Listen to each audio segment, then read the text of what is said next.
អតីតអ្នកនយោបាយវ័យក្មេងដែលធ្លាប់លេចធ្លោលើបណ្ដាញសង្គមនិងធ្លាប់កាន់តំណែងជាអភិបាលរងក្រុងអរិយខ្សាត់អ្នកស្រីធីសុវណ្ណថានិងស្វាមីលោកថៃសុវណ្ណរិទ្ធត្រូវបានសាលាដំបងរាជធានីភ្នំពេញសម្រេចផ្តន្ទាទោសដាក់ពន្ធនាគារ3ឆ្នាំព្រមទាំងពិន័យម្នាក់ៗចំនួន6លានរៀលពីបទធ្វើឲ្យខូចទឹកចិត្តកងទ័ពពាក់ព័ន្ធទៅនឹងការបង្ហោះព័ត៌មានលើបណ្ដាញសង្គមអំឡុងពេលមានភាពតានតឹងតាមព្រំដែនកម្ពុជាថៃកាលពីឆ្នាំ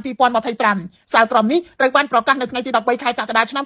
2026លោកអ៊ីរ៉ានអ្នកនាំពាក្យសាលាដំបងរាជធានីភ្នំពេញបានប្រាប់ News Today ថាទោស3ឆ្នាំនេះត្រូវអនុវត្តនៅក្នុងពន្ធនាគារផ្ទាល់ដោយគ្មានការព្យួរទោសឡើយខណៈជនជាប់ចោទទាំងពីរក៏កំពុងស្ថិតនៅក្នុងពន្ធនាគាររួចហើយដែរដោយ News Today មិនអាចតាក់ទងអ្នកស្រីធីសុវណ្ណថាឬមេធាវីរបស់អ្នកស្រីបានគេមិនដឹងថាអ្នកស្រីនឹងប្តឹងឧទ្ធរណ៍ឬយ៉ាងណាទេកាលពីចុងឆ្នាំ2025អ្នកស្រីធីសុវណ្ណថាបង្ហោះសារញឹកញាប់នៅលើបណ្ដាញសង្គម Facebook ក្នុងអំឡុងពេលដែលស្ថានភាពព្រំដែនកម្ពុជាថៃកំពុងតានតឹងអាជ្ញាធរបានចាត់ទុកខ្លឹមសារមួយចំនួនថាអាចប៉ះពាល់ដល់ការងារសន្តិសុខជាតិសណ្ដាប់ធ្នាប់សង្គមនិងទឹកចិត្តរបស់កងទ័ពក្រោយត្រូវនគរបាលកោះហៅឲ្យចូលបំភ្លឺកាលពីថ្ងៃទី9ខែធ្នូឆ្នាំ2025អ្នកស្រីនិងស្វាមីត្រូវបានតុលាការសម្រេចឃុំខ្លួនជុំវិញសំណុំរឿងនេះលោកអំសំអាតនាយកទទួលបន្ទុកកិច្ចការទូតនៃអង្គការ Liga do និងលោកណូវីនាយកប្រតិបត្តិសមាគមសម្ព័ន្ធអ្នកសារព័ត៌មានកម្ពុជាយល់ថាអាជ្ញាធរគួរតែបើកចិត្តទទួលមតិរិះគន់និងពិចារណាឲ្យបានហ្មត់ចត់មុនប្រើវិធានការច្បាប់លើអ្នកបញ្ចេញមតិទោះជាយ៉ាងណាក៏មានមតិសាធារណៈខ្លះយល់ថាអំឡុងពេលមានភាពតានតឹងការផ្សព្វផ្សាយព័ត៌មានដែលមិនបានផ្ទៀងផ្ទាត់អាចធ្វើឲ្យស្ថានភាពកាន់តែស្មុគស្មាញគួរបញ្ជាក់ថាអ្នកស្រីធីសុវណ្ណថាបានលេចមុខជាសាធារណៈនៅឆ្នាំ2013ក្នុងនាមជាយុវជនគាំទ្រគណៈបកសង្គ្រោះជាតិ